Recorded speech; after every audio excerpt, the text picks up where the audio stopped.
우리 옆 사람과 한번 인사하겠습니다. 참 잘 오셨습니다. 큰 은혜 받으시기 바랍니다.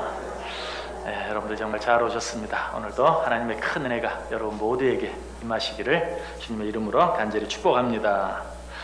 자, 오늘은 12지파 가운데 갓 지파에 대해서 생각해 보도록 하겠습니다. 맨 먼저 야곱의 네 아들, 레아를 통해서 낳은 네 아들, 르우벤, 시므온, 레위, 유다. 이 네 아들이 야곱이 레아를 통해서 낳은 네 아들이죠. 그런데 라헬은, 언니는 넷이나 아들을 낳았는데 라헬은 아이를 갖지 못하자 자기 종 비라를 남편 야곱에게 주어서 또 누구와 누구를 낳습니까? 5번째 단, 6번째 납달리를 낳습니다. 그러자 레아가 어쨌든 동생 라헬이 낳은 것은 아니지만 동생 라헬의 종을 통해서 또 두 아들을 낳는 것을 보고 내가 가만히 있을 수 있느냐, 그래서 또 자기 여종 실바를 또 남편 야곱에게 들어보내서 낳은 첫 번째 아들이 오늘 우리가 공부할 갓, 숫자적으로 따지면 7번째 아들이죠. 갓에 대해서 공부하고 실바가 또 한 아들을 낳죠. 아셀, 8번째 아들 아셀을 낳는데 오늘은 7번째 아들 갓에 대해서 생각해 보려고 합니다. 자, 말씀 봅니다. 창세기 30장 9절에서 11절까지. 창세기 30장 9절, 10절, 11절 세 절 말씀 봅니다. 창세기 30장 9절, 10절, 11절. 자, 세 절 한 목소리로 읽습니다. 레아가 자기의 출산이 멈춤을 보고 그의 시녀 실바를 데려다가 야곱에게 주어 아내로 삼게 하였더니 레아의 시녀 실바가 야곱에게서 아들을 낳으매 레아가 이르되 복되도다 하고 그의 이름을 가시라 하였으며. 아멘. 자, 1번 문제 보겠습니다. 1번 문제 우리 다 같이 한번 읽어볼까요? 야곱이 레아의 시녀 실바를 통해 얻은 첫 번째 아들은 누구이며 그 이름이 가진 뜻은 무엇입니까? 자, 10절과 11절 제가 읽어볼게요. 레아의 시녀 실바가 야곱에게서 아들을 낳음에 레아가 이르되 복되도다 하고 그의 이름을 가시라 하였다. 자, 레아가 자기의 시녀 실바를 통해서 야곱에게서 낳은 첫 번째 아들 이름이 뭐예요? 갓이다. 갓. 자, 갓이라는 이름의 뜻은 뭐라고요? 복되도다라는 그런 뜻이. 갓이라는 이름의 뜻은 복되다, 복되도다라는 뜻인데 이 단어 속에는 추격한다, 뒤를 따른다라는 그런 의미도 있어요. 복되다라는 이 의미 속에는 이 단어, 이 갓이라는 단어 속에는 복되다라는 의미도 있고 추격한다, 뒤를 쫓는다라는 이런 의미도 있다는 것이, 어떻게 한 단어 속에 이렇게 좀 전혀 관계가 없는 것 같은 그런 두 가지 의미가 있는가? 잘 생각해 보면 관계가 없는 게 아니에요. 여기서 뒤를 따른다, 추격한다라는 의미는 군인이 적군의 뒤를 추격하는 그런 것을 이야기해요. 자, 누가 누구를 추격할 수 있습니까? 힘 있는 사람이 힘 없는 사람을 추격할 수 있는 거예요. 힘 없는 사람은 어때요? 도망가죠. 그러니까 뒤를 쫓는다, 추격한다라는 의미는 힘이 강하다, 강한 군대다라는 그런 의미예요. 당시에 강한 군대, 힘, 그것이 바로 축복이었어요. 그래서 복을 받았다, 하나님께서 강하게 하셨다라는 그런 의미. 그러므로 복되다라는 의미와 뒤를 쫓는다, 추격한다라는 의미는 결국 같은 것이. 그래서 어쨌든 이 내용을 통해서 알 수 있는, 하나님께서 갓 지파를 강하게 하셔서 적들의 뒤를 추격하게 하시고 그로 말미암아 복된 지파가 되게 하셨다. 여러분, 12지파는 다 누구를 상징한다고요? 우리들을 상징해요. 하나님의 선택받은 우리 12지파는 하나님의 택함을 받은 우리들을 이야기해요. 그래서 여러분, 이 지파를 생각할 때마다 하나님께서 우리에게 어떤 축복을 주셨는가 하는 것을 생각해 볼 수 있어야 돼요. 우리가 하나님의 선택을 받은 우리들은 갓 지파와 같이 어때요? 복된 자들이에요. 그리고 하나님께서 우리에게 주시는 힘으로 말미암아서 우리를 공격하고 넘어뜨리고 쓰러뜨리려고 하는 모든 적들을 추격할 수 있는, 다른 말로 하면 쫓아가서 싸워 이길 수 있는 그런 힘을 공급받은 자들이다. 믿으십니까? 하나님께서는 우리에게 그런 은혜, 그런 축복을 허락해 주신 것을 오늘 이 갓 지파, 이 갓, 복되다, 혹은 뒤를 쫓는다, 추격한다 라는 이런 의미를 통해서 하나님께서 우리에게 어떤 은혜를 주셨는가 하는 것을 알게 되는 것입니다. 그리고 여기서 이 추격한다라는 의미 속에 또 한 가지 우리가 재미있는 것을 한번 생각해 본다고 하면, 왜 갓이 태어나게 됐는가? 자, 갓이 왜 태어나게 됐죠? 갓이 왜 태어나게 됐어요? 레아가 라헬을 시기해서, 라헬이 직접 낳지도 않았는데 라헬의 여종이 야곱의 아들을 낳는 모습을 보고 자기는 더 이상 낳을 수 없으니까 자기 여종을 또 넣어서 아들을 낳는 어떤 모습이 생각이 돼요? 지금 서로 우리 앞에서 이미 생각해 보았죠? 단과 납달리를 생각해 볼 때 경쟁한다. 그렇죠? 근데 여기서는 어때요? 추격하는 그런 느낌이 들지 않아요? 레아가 지금 라헬하고 경쟁을 하면서 라헬이 종을 통해서 두 아들을 낳으니까 또 그 뒤를 어때? 또 추격하는 거예요. 처음엔 레아가 낳으니까 라헬이 자기 여종 비라를 통해서 또 레아를 추격합니다. 그리고 또 레아가 라헬이 자기 종 비라를 통해서 두 아들을 낳으니까 이번엔 또 레아가 자기 종 실바를 통해서 또 뒤를 추격합니다. 쫓고 쫓기는, 막 쫓아가는, 어때요? 좀 의미가 심장하지 않아요? 사실 성경에 보면 이런 것들이 참 많이 있어요. 갓이라고 이름했을 때는 이 라헬이 갓이라고 이름을 지을 때는 그냥 복되다라는 그런 의미로 이름을 지었는데, 그 이름 속에 감추어진 그 자기도 미처 알지 못했던 추격하는 그런 의미가 그 속에 포함되어 있죠. 그리고 하나님께서는 이제 그 의미를 통해서 정말 갓 지파로 말미암아, 이제 뒤에 문제를 통해서 더 자세히 나오겠지만, 이 갓 지파를 통해서 그 적들을 쫓아가게 하는, 추격하게 하는, 싸워 이기게 하는 그런 축복을 내리시는 그런 모습을 보아요. 이 사실을 통해서 우리가 한번 생각해 볼 것은, 이 세상에 우연처럼 보이는 일이 참 많아요. 우연히. 그러나 하나님의 입장에서 우연은 있어요, 없어요? 없어요. 자, 라헬이 복되다라는 의미에서 갓이라고 했는데, 생각지 않게 그 안에는 추격하다라는 의미가 있고, 실제로 지금 레아와 라헬 사이에 서로 추격하고 쫓고 쫓는 그런 모습이 그 이름 속에 잘 나타나 있고, 하나님은 그 이름을 통해서 앞으로 이 갓 지파가 어떤 삶을 살게 될 것인가 하는 것을 또 보여주는 참 절묘한 그런 모습을 보게 되죠. 하나님이 하시는 일은 항상 이래요. 그래서 우리는 늘 우리 속에 되어지는 일들을 보면서 우연이라고 생각하지 마세요. 또 여기서 라헬이 내가 갓이라고 이름을 지었는데 라고 생각할 수도 있어요. 그러나 내가 무엇을 결정하고 선택한 일을 통해서도 하나님은 어때요? 당신의 계획을 이루어 갔어요.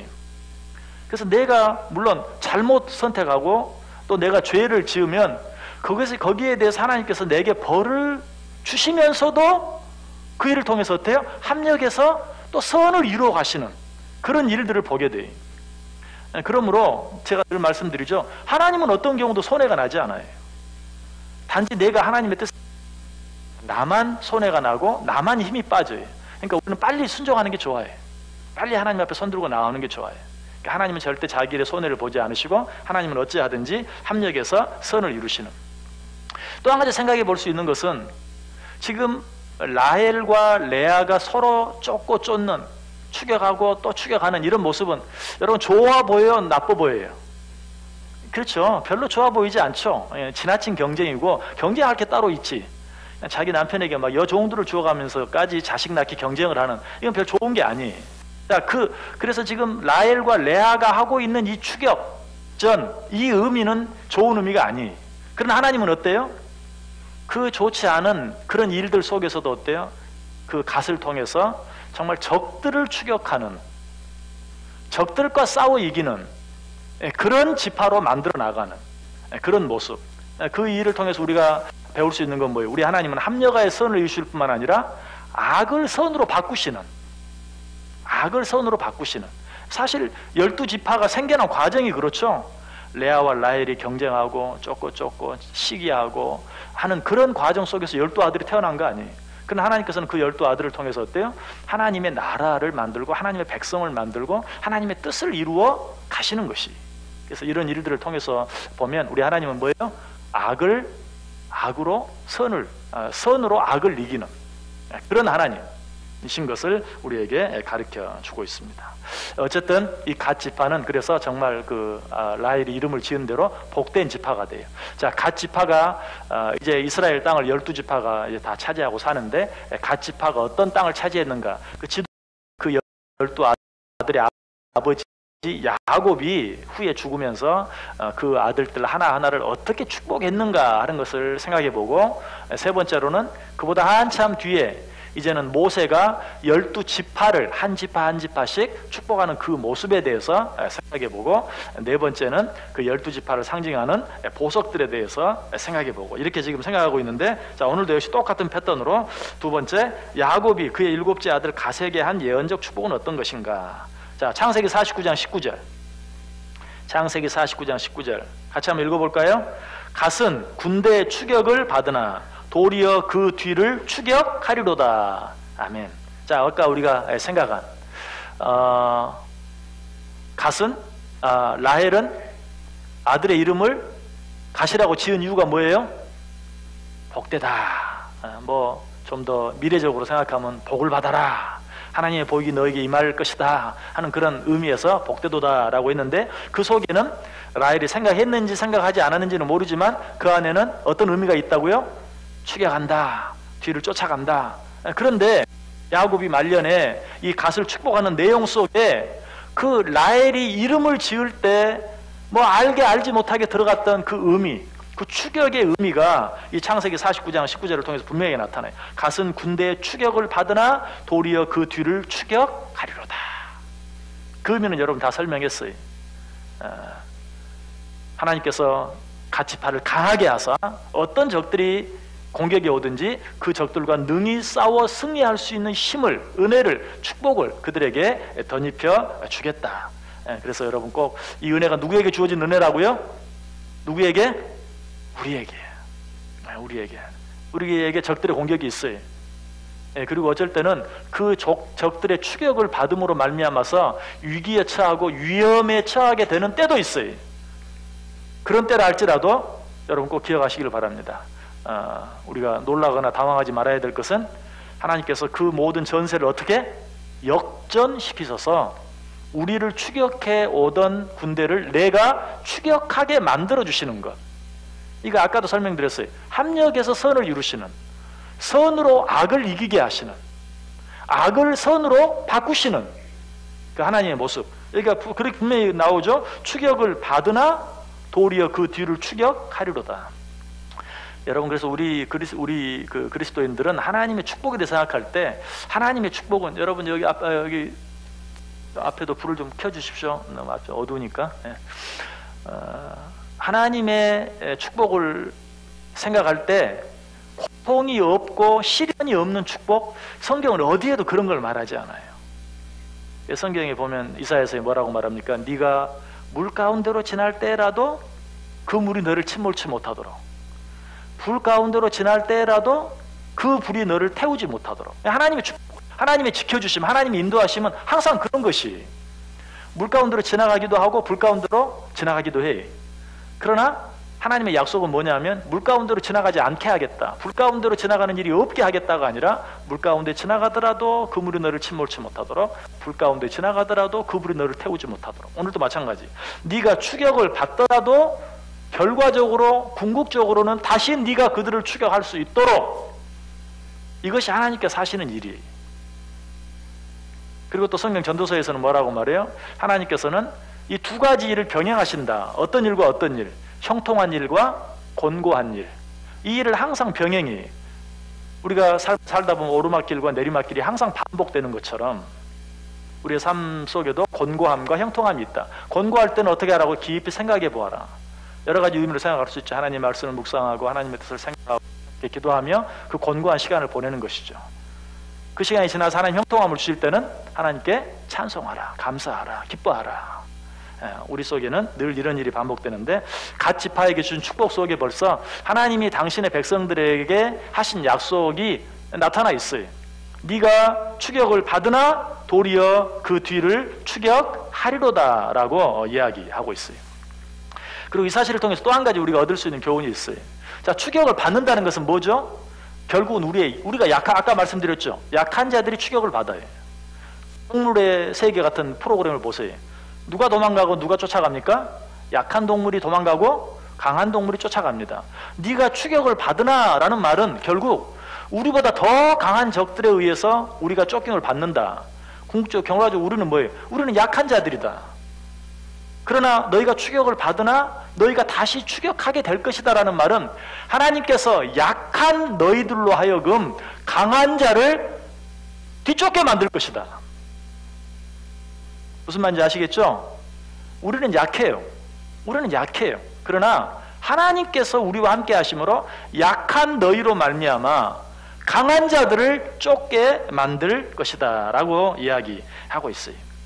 자, 우리 성경 한번 찾아보시죠. 고린도전서 1장 26절에서 29절. 고린도전서 1장 26절에서 29절. 고린도전서 1장 26절에서 29절. 자, 우리 다 같이 한 목소리로 읽어볼까요? 형제들아, 너희를 부르심을 보라. 육체를 따라 지혜로운 자가 많지 아니하며 능한 자가 많지 아니하며 문벌 좋은 자가 많지 아니하도다. 그러나 하나님께서 세상에 미련한 것들을 택하사 지혜 있는 자들을 부끄럽게 하려 하시고 세상에 약한 것들을 택하사 강한 것들을 부끄럽게 하려 하시며 하나님께서 세상에 천한 것들과 멸시받는 것들과 없는 것들을 택하사 있는 것들을 폐하려 하시나니 이는 아무 육체도 하나님 앞에서 자랑하지 못하게 하려 하심이라. 아멘. 자, 여기 이 사도 바울이 이야기한 이 내용이 바로 아까 우리가 읽은 그 창세기 49장 19절 말씀 속에 잘 나타나 있어요. 갓은 군대의 추격을 받으나 도리어 그 뒤를 추격하리로다.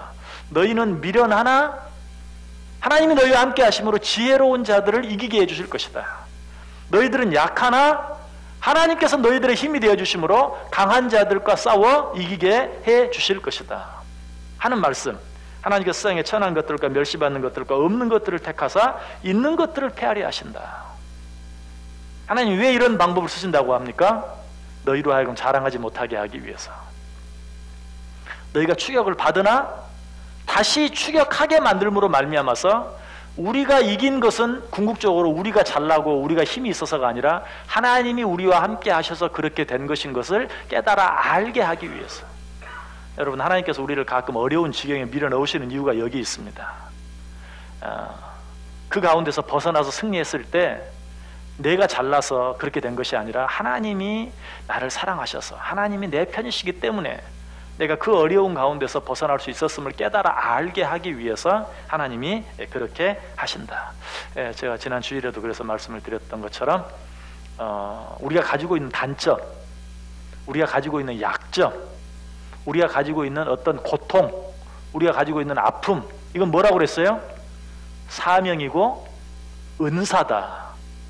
근데 한 걸음 더 나아가서 우리의 약점과 단점, 우리의 고통과 아픔, 이것들은 사명일 뿐만 아니라 우리의 은사이기도 하고 한 걸음 더 나아가서 축복이.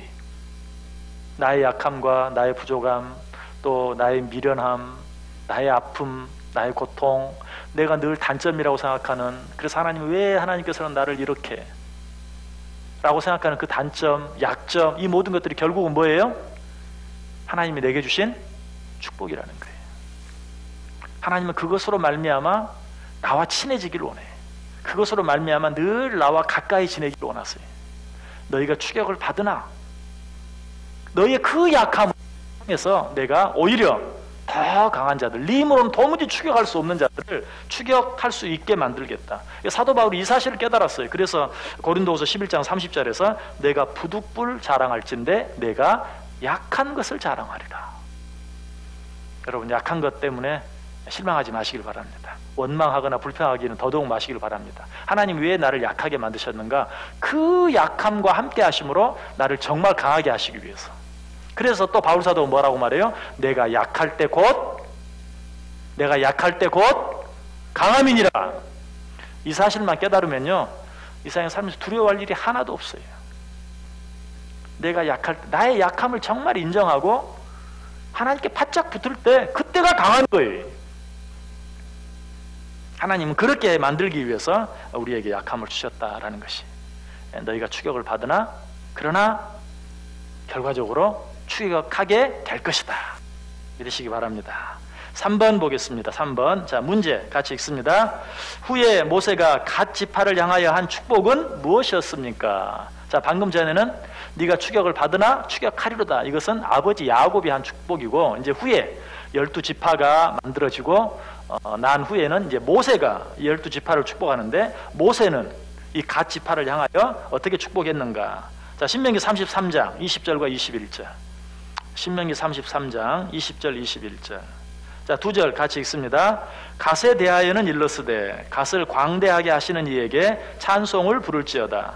갓이 암사자같이 엎드리고 팔과 정수리를 찢는도다. 그가 자기를 위하여 먼저 기업을 택하였으니 곧 입법자의 분깃으로 준비된 것이로다. 그가 백성의 수령들과 함께 와서 여호와의 공의와 이스라엘과 세우신 법도를 행하도다. 아멘. 자, 모세는 갓을 향해서 갓에 대하여는 일러스되 갓을 광대하게 하시는 이에게 찬송을 부를지어다. 갓은 광대하게 될 것이다 라고 이야기하고 있죠. 또 갓이 암사자같이 엎드리고 팔과 정수리를 찢는도다. 갓은 암사자와 같을 것이다 라고 축복하고 있는, 갓은 광대하게 되고 갓은 암사자와 같이 될 것이다 라고 축복하고 있는 그런 모세의 모습을 보게 되죠. 그런데 이 모습을 보면서 또 한 번 우리는 놀라게 돼요. 자, 이제 우리가 지금까지 라헬이 자기 아들의 이름을 갓이라고 지은 그 의미, 그 다음에 아버지 야곱이 아들 갓을 축복하는 그 의미 생각해 보았고, 이제는 모세가 갓 지파를 축복하는 내용을 지금 생각해 보고 있어요. 자, 그 의미를 다 한번 생각해 보세요. 라헬이 갓이라고 이름한 이유는 뭐죠? 복되도다, 복되라, 복될 것이다 하는 그런 의미에서 그렇게 했어요. 자, 그런데 야곱은 갓에게 뭐라고 했습니까? 추격하리로다 라고 이야기했죠. 그 다음에 모세는 광대하게 될 것이다, 암사자같이 될 것이다. 여러분, 그 축복의 내용들 한번 생각해. 복되리라, 복되도다, 추격하리로다, 광대하게 될 것이다. 여러분 어때요? 표현은 다르지만 내용은 어때요? 다 같죠. 거기엔 정말 그 일관성이 있는, 라헬은 라헬대로 그저 이름을 지었고, 야곱은 야곱대로 이제 마지막 유언과 같은 그런 축복을 했고, 사실 이 야곱과 모세의 시대는 시대적으로는 500년 이상 간격이 있어요. 근데 500년이 지났는데도 그 모세가 12지파 중에 갓 지파를 향한 축복이 그 일관성이 있어요. 복되도다, 추격할 것이다, 광대하게 될 것이다 하는 이런 모습을 보면 그 일관성이 있는, 여러분 성경이 성경 될 수 있는 가장 놀라운 이유가 여기 있어요. 성경은 정말 오랜 시간에 걸쳐서 전혀 다른 곳에 있었던 서로 다른 사람들에 의해서 쓰여진 책이에요. 그러나 거기에는 무엇이 있었기에? 하나님의 감동하심이 있었기에 1년 이상의 시간이 있고, 정말 당시에는 서로 왕래할 수조차 없고 얼굴도 볼 수 없는 그런 어떤 서로 다른 사람에 의해서 쓰여진 그런 말씀 속에 이런 놀라운 일관성이 있는 것을 통해서 정말 성경을 사람의 책으로, 사람이 쓴 책으로 감히 부인할 수 없는 거예요.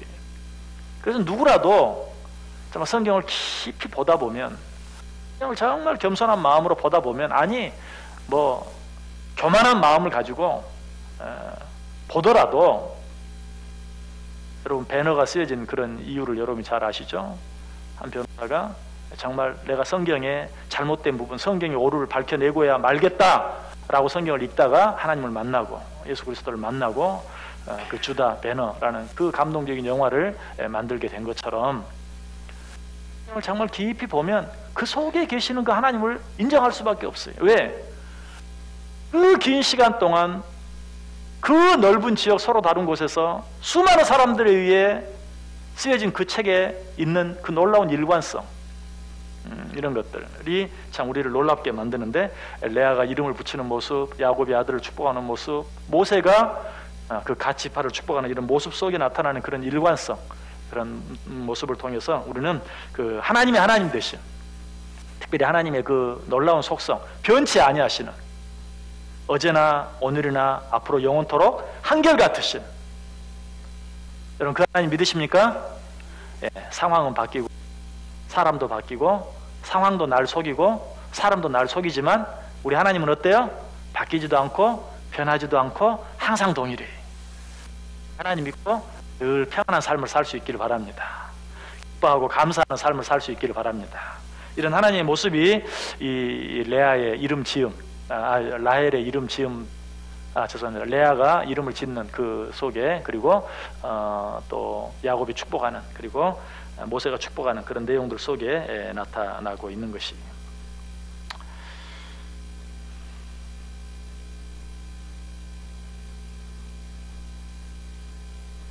4번 보겠습니다. 4번. 자, 4번. 문제 같이 읽습니다. 12지파를 상징하는 12가지 보석 중 갓지파를 상징하는 보석은 무엇이며 그것을 통해 우리가 얻을 수 있는 교훈은 무엇입니까? 자, 오늘 또 보석 한번 봐야죠. 보석.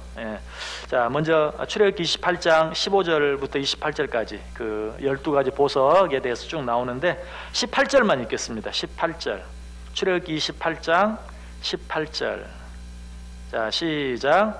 둘째 줄은 석류석, 남보석, 홍마노요.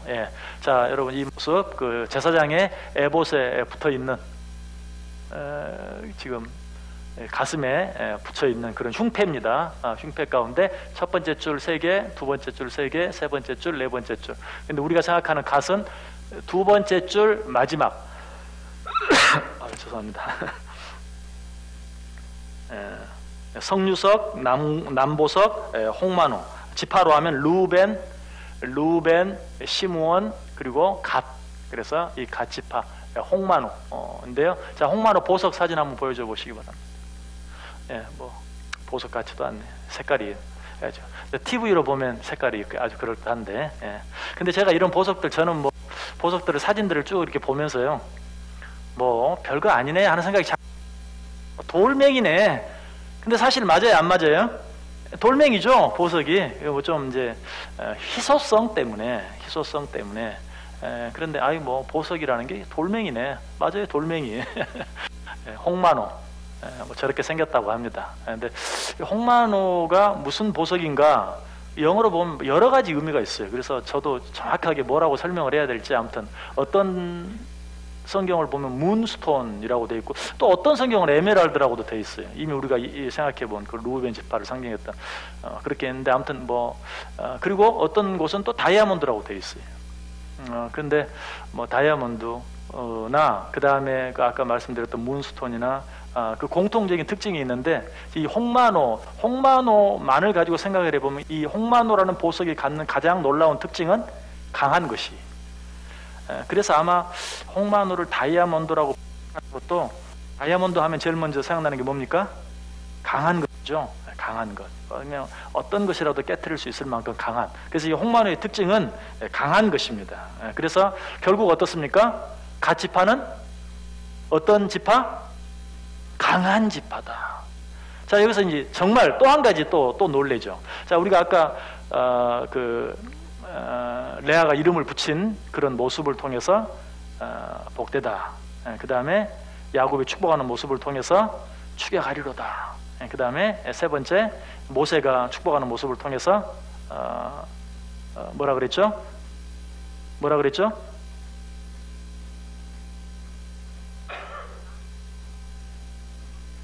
광대하다. 제가 지금 생각이 안 나서 자꾸 물어보는 거예요. 광대하다. 똑바로 가르쳐 주셔야지. 광대하게 될 것이다. 자, 그런데 이제 이 갓지파는 홍마노의 의미는 뭐라고요? 강하다. 어때요? 자, 지금 네 가지를 생각해 보면 1번, 2번, 3번, 4번 네 가지 생각해 보면 거기 어때요? 마치 한 줄로 꿰은 듯한, 그렇죠? 그런 의미. 아까 이미 추격하리로다 해서 얘기했어요. 누가 누구를 추격해요? 강한 자가 약한 자를 추격한다. 물론 우리는 첫 추격을 받아요. 왜? 근본적으로 약하기 때문에. 그러나 하나님이 강하게 하심으로 우리가 추격하게 만들 것이다. 하나님이 우리를 강하게 할 것이다. 그래서 이제 이 네 가지까지 해보아도 정말 일관적으로 어떤 보석을 하나에 쫙 끼워 놓는 것 같은. 여러분, 제가 전에도 한번 말씀을 드렸는데, 옛날 성경 가운데 어떤 성경이 있었어요? 관주 성경. 관주. 그렇죠? 관주 성경. 요즘은 성경이 무슨 해설 성경 그래가지고 많이 나와 있는데, 요즘 해설 성경은 정말 죄송하지만 전부 엉터리예요. 여러분, 너무 성경에 나타나 있는 그런 해석들은 참고는 하시되, 그거는 그야말로 사람이 쓰는 해석 알고 절대적으로 의지하면 안 돼. 그래서 가끔 이제 하다가 보면 목사님이 좀 틀리게 얘기하네. 물론 목사도 틀릴 수 있죠. 그렇지만 성경 밑에 나와 있는 그 설명은 절대로 100% 맞는 게 아니에요. 그 성경 밑에 해석은 어떤 성경은 뭐 예를 들면 아가페 성경은 누가, 또 무슨 성경은 누가, 무슨 성경은 누가, 다 자기의 입장을 얘기해 놓았기 때문에 다를 수 있어요. 성경의 가장 좋은 것은 관주 성경. 관주 성경. 요즘도 해설 성경 안에도 관주가 붙어 있는 게 있어요. 그 옛날 성경을 보면 밑에 보면 뭐 막 동그라미 해서 성경 구절, 삼각형 해서 성경 구절, 뭐 X 해가지고 성경 이런 나와 있는 게 있거든요. 그러면 이제 본문을 보다 보면 어떤 본문에 동그라미가 그려져 있으면 그 밑에 가서 동그라미 설명을 봐요. 그러면 무슨 책 몇 절을 봐라. 또 어떤 성경을 읽다가 보면 그 옆에는 삼각형이 그려져 있어요. 그러면 그 밑에 또 삼각형 보면 또 몇 장 몇. 이게 가장 정확한 게, 이거는 사람의 설명이 아니라 이 단어에 대한 설명은 성경 어디 책 어디에 있다. 이 지명에 대한 설명은 성경 어느 책 어디에 있다. 그걸 관주라고 그러는데, 관주라는 말의 의미가 꿰를 관, 주, 구슬주. 그래서 관주 그러면 구슬을, 여러분 뭐 구슬을 꿰서 뭐 만드는 거 이런 거 요즘 뭐 그런 뭐라 그러죠? 한다고 그러. 생각이 안 나네. 손으로 하는 뭐 뜨개질 같은 그런 뭐 줄로 끼워서 보석 끼워가지고 이렇게 만드는 거 뭐 있잖아요. 비주, 뭐. 그런 거 있어요, 그런 거. 비주. 네, 그런 거. 그 바로 그게 꿰관 구슬주. 바로 그게 관주. 그런데 지금 그 레아의 이름, 야곱의 축복, 모세의 축복, 그리고 가치파를 상징하는 보석의 의미를 생각하면 어때요? 정말 한 줄로 쫙 꿰는 성경에는 정말 그런 놀라운, 자 우리 성경 한번 찾아볼게요. 자, 이런 성경의 놀라움을 잘 가르쳐주는 구절이 있어요. 이사야 34장 16절. 이사야 34장 16절. 이사야 34장 16절.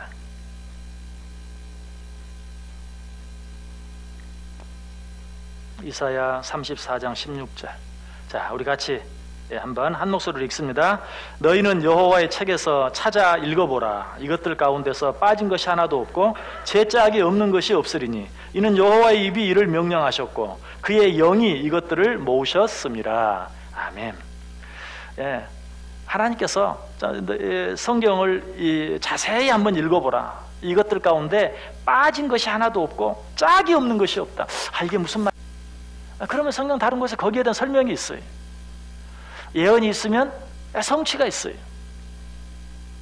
이 성경에는 짝이 없는 것이 하나도 없어요.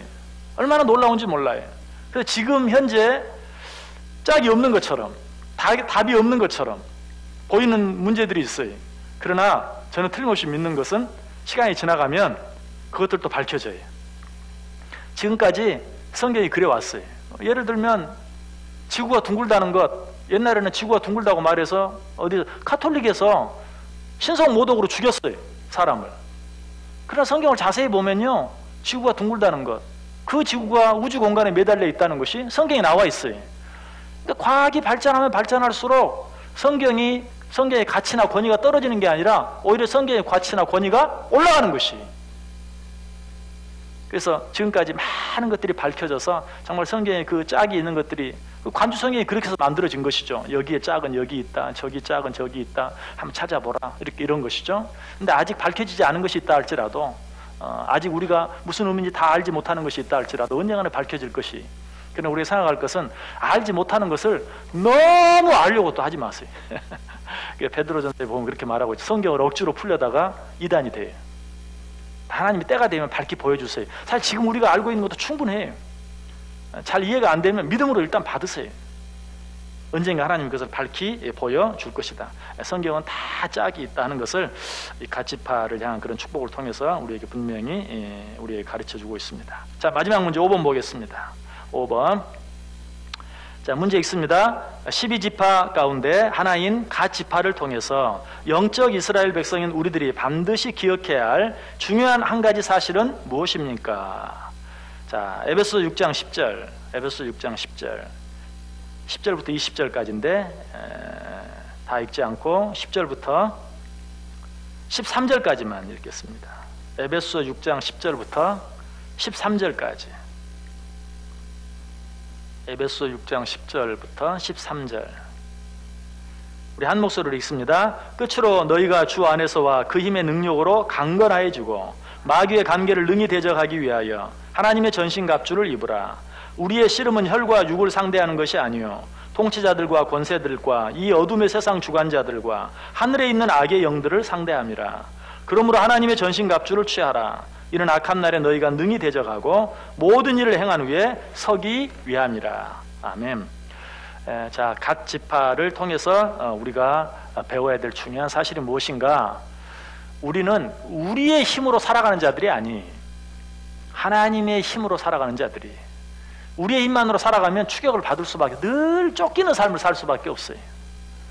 하나님과 함께 할 때 비로소 어때요? 우리를 쫓던 자들을 우리가 반대로 쫓아가는 삶을 살아갈 수 있어요. 우리 힘만 가지고 살면 늘 질 수밖에 없어요. 그러나 하나님이 공급하시는 힘을 가지고 살아갈 때 비로소 승리하는 삶을 살 수 있어요. 이것이 각 지파의 모습이.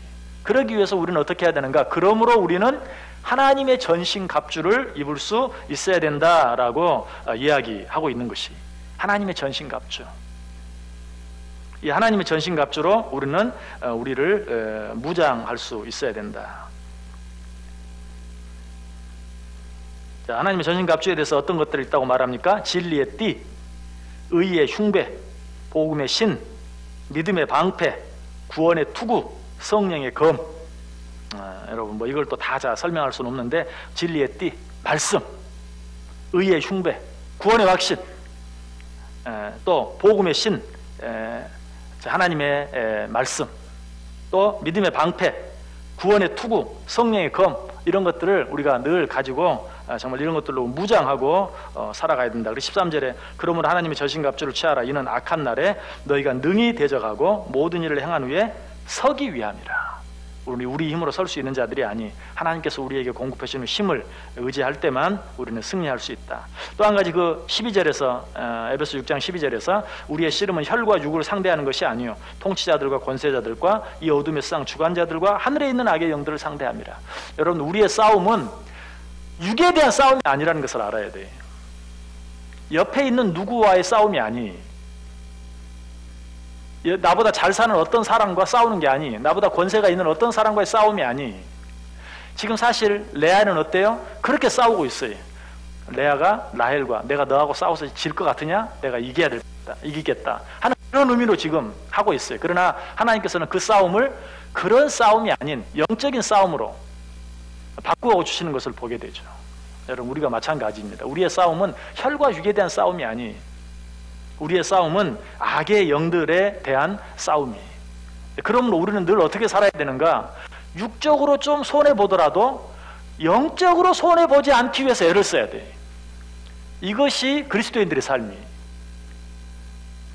그런데 우리는 거꾸로일 때가 참 많아요. 영적으로 좀 손해를 보더라도 육적으로는 손해를 안 보려고 하는. 여러분 그럴 때 참 많이 있죠. 에이, 조금만 내가 하나님 조금만 한번 눈 감아 주세요. 육적인 어떤 손해가 앞에 있으면 하나님 이번만 모르는 척 해주세요. 이번만 눈 감아 주세요 하고 영적으로 좀 손해를 보더라도 육적으로는 손해를 안 보려고 하는. 여러분 그것은 그리스도의 삶이 아니에요. 우리의 싸움은 혈과 육에 대한 것이 아니라 영적인 싸움이 세상 주관자들과 어둠의 세력들과의 싸움이. 그러므로 육적으로 조금 손해를 보더라도 영적으로 손해를 보지 않기 위해서 애쓰는 삶, 이것이 진정한 그리스도인의 삶이다 하는 것을 오늘 우리에게 말씀해 주고 있습니다. 자, 오늘 이 각 지파의 모습을 통해서 모든 지파들이 다 그러하지만 하나님의 선택받은 하나님의 자녀된 우리들의 모습은 어떤 것인가? 하나님의 자녀된 우리들은 어떻게 살아야 되는가? 하나님의 자녀된 우리들에게 하나님께서 어떤 축복을 주셨고 어떤 약속을 주셨는가 하는 것들을 오늘 각 지파에게 주신 그런 말씀들을 통해서 생각하고 붙고 살아갈므로 말미암아서 눈에 보이는 그 어떤 것에 의해서도 실망하거나 낙심하지 아니하고 하나님이 주신 그 약속의 말씀 축복 붙잡고 늘 승리할 수 있는 저 여러분 다 될 수 있기를 간절히 바랍니다. 자, 디모데전서 6장 12절 오늘 교재 맨 끝에 있는 말씀 우리 다 같이 한 목소리로 읽고 마칩니다. 믿음의 선한 싸움을 싸우라. 영생을 취하라. 이를 위하여 내가 부르심을 받았고 많은 증인 앞에서 선한 증언을 하였도다. 아멘. 하나님께서는 믿음의 선한 싸움을 통해서 승리를 주시기 위해서, 영생을 주시기 위해서 우리를 부르셨고 우리를 택해 주셨다. 오늘 가치파의 모습을 생각하면서 우리 하나님의 힘을 의지함으로 말미암아 나는 약하지만 늘 승리하는 삶을 살아갈 수 있기를 간절히 소원합니다. 우리 한번 한 목소리로 기도하겠습니다. 하나님께서 우리에게 주신 은혜 생각하면서 하나님 바라보며 살지 아니하고 눈에 보이지 않는 하나님의 약속 붙잡고 우리 하나님 의지하고 하나님 가까이 함으로 우리를 공격하고 넘어뜨리려고 하는 수많은 적들, 그들이 우리를 쫓아온다 할지라도 우리가 하나님의 공급해 주시는 힘으로 그것들을 추격하고 그것들을 오히려 쫓아낼 수 있는, 승리할 수 있는 영적인 승리자들이 되게 해달라고 우리 주여 한번 크게 외치고 한번 기도하겠습니다. 주여, 하나님 은혜와 사랑을 감사를 드립니다. 오늘 우리들에게 귀한 말씀 주시고 하나님께서 우리를 왜 택하셨는지, 하나님께서 우리에게 주신 은혜와 축복이 무엇인지 다시 한번 확인해 볼 수 있게 하시니 감사합니다. 하나님은 여전히 나를 사랑하시고 하나님 여전히 나와 함께 하시며 이 세상 그 어떤 악한 적들, 강한 적들이 우리를 쫓아온다 할지라도 하나님이 우리 편이 되어주시고 하나님이 내 힘이 되어주셔서 그 악한 적들과의 싸움에서 승리하게 해주시는 것, 이것이 하나님이 나를 부르신 목적이요 이것이 나를 택하신 뜻인 것을 기억하고 어떤 일들, 어떤 형편 속에서든지 감사하게 하시고 담대하게 하시고 어려우면 어려울수록 힘들면 힘들수록 더 하나님께 가까이 나아갈 수 있는, 더 하나님께 부르짖고 더 하나님 의지하고 더 하나님의 말씀 바라볼 수 있는 우리 모두 될 수 있도록 축복하여 주옵소서. 그래 우리에게 주어진 모든 삶들 가운데서 늘 승리하게 하시고 합력하여 선을 이루시는 그 하나님의 놀라운 은혜와 뜻, 선으로 악을 이기시는 그 하나님의 능력을 우리가 날마다 경험하고 누리며 살게 하여 주옵소서.